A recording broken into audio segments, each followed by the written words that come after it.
Hey, what's up? Makii here, bringing you on a journey through Logic Studio Pro. This video we're going to take a look at the channel strip and the different parameters and sections within it. So first we need to open up Logic Pro. Cool. So this is your channel strip here. Now there's a number of ways to view your channel strip. So you can look at it in the inspector window here. You can click on window in the main menu section.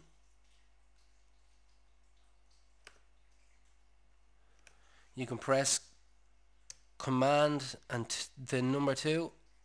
That'll bring it up as well, or you can simply press X on the keypad and that'll bring it up as well.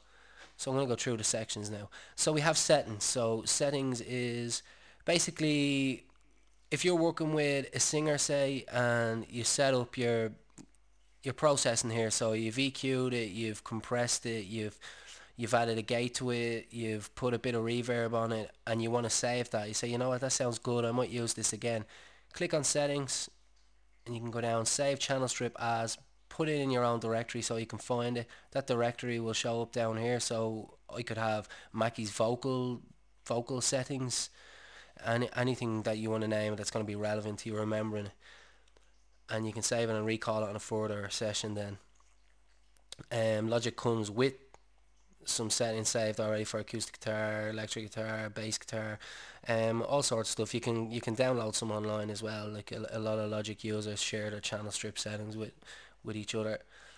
Okay, next thing we have the EQ. So double click on the EQ, it will bring up the standard EQ that comes with Logic Pro.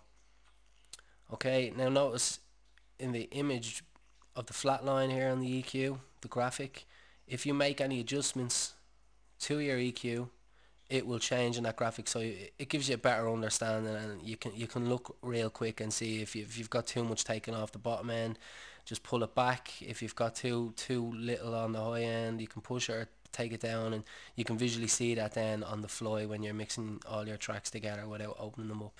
So that's that. And the inserts are where you put the likes of your EQ, your delays, your distortions, your compression, your limiting, any plugin really goes in your insert section. Your send section is for sending the signal somewhere. So I could send a signal to an external bus to set up a submix. I could send it to a bus that I have my reverbs on, and then with that bus, so I'll set it up on a bus, say that's the reverb one, and then I can control the amount of that signal that goes to the reverb unit on the auxiliary track. Now we have the input and output area.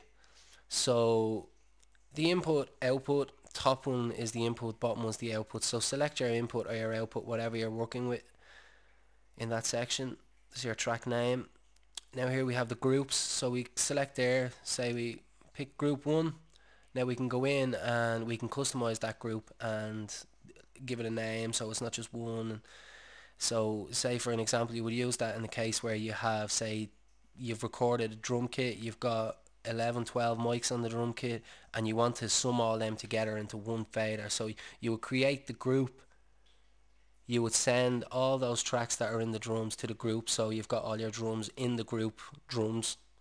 And then if you change one parameter, so if you adjust the volume of one thing, it will adjust all the drums, so it's a lot easier for summing everything together and stuff like that. And the off here, so these are the different modes that you can, this is to do with automation. So this basically reads automation, this is a form of writing automation, this is another form slightly different of writing automation, and again slightly different again writing automation. So if you write any automation, so if you have it on latch mode, make sure you take it back onto read when you finish writing your automation. Right here we have a graphic that's measuring the decibels, the sound level that's going into Logic. So up here where it says 7.2, if that clips red, it will stay red and let you know that it's after clipping. So that means you need to reduce the gain on the input of wherever you're taking your signal into Logic, and make sure that that doesn't happen. So you just keep watching here and make sure you have a good healthy signal coming in. This is your pan pot, so left, right, and center. Now if you adjust to the left and you're not happy with that, a short way of going back dead center is to hold on Alt and click on the pan pot, and that brings it back center.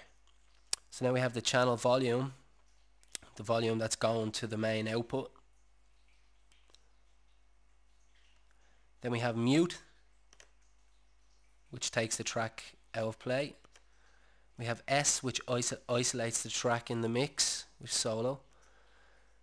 We have I, which is input monitor. So if I'm recording a vocal and I want to tune it in right and make sure everything's coming through okay, I can click on input monitor as opposed to record and check the signal. Record is record arm, so you press record, it records the track when you hit record on the transport window or press R on your keypad. And this little button here is basically 2 circles is stereo, 1 circle is mono, so it determines whether it's stereo or mono. And down the bottom is your track name.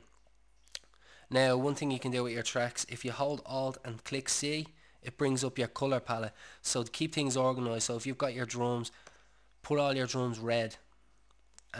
You'd be surprised how easy it is to manage things when you're looking at colour. So if you've got all your drums red, you've got your bass brown, you've got your guitars green, you've got your vocals blue, you know, it's a lot easier to reference the things that way.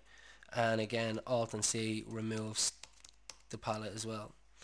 Okay, so that's the explanation of the channel strip in Logic Studio Pro.